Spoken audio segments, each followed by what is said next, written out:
KM रुग्णालयाचं नाव बदलावं यासाठी पुढाकार घेत आहे.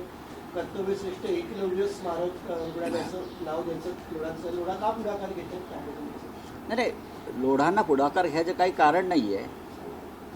हा ते RSSचा अजेंडा पुढे नेत आहेत.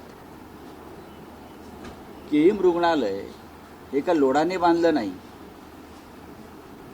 आणि केईम रुग्णालय हे गेले वर्षानुवर्ष शतकानुशतक रुग्णाची सेवा करत आहे. नक्कीच ते राजा किंग एडवर्डच्या नावाखाली ते आहे. एक ओळख म्हणून त्या नावाची देशात महाराष्ट्रात आहे. आणि लोढांचं जे कारण आहे की गुलामीची प्रतीकं नको, बरोबर आहे.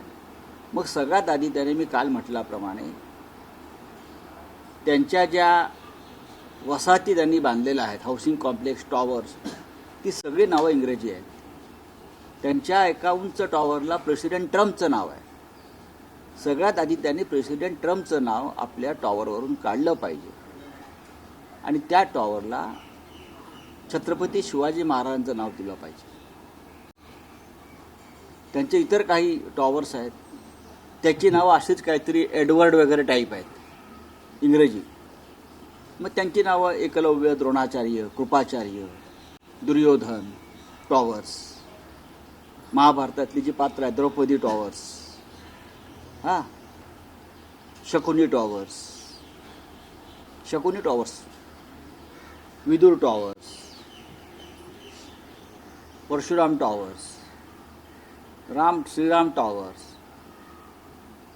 ते डोंबिवलीत ते काय पालवा आहे ना, पलावा आहे, त्याला दुर्योधन कॉम्प्लेक्स म्हणा, महाभारतातलं पात्र आहे.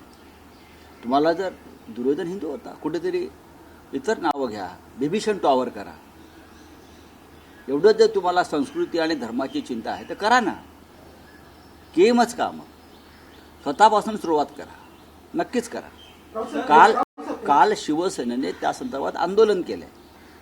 आपण पाहिलं असेल, शिवसेनेचे स्थानिक आमदार अजय चौधरी, इतर आमचे नगरसेवक, माजी महापौर, सगळ्यांनी तिकडे आंदोलन केलेलं आहे त्यासाठी. त्याला काही कारणं आहेत ना.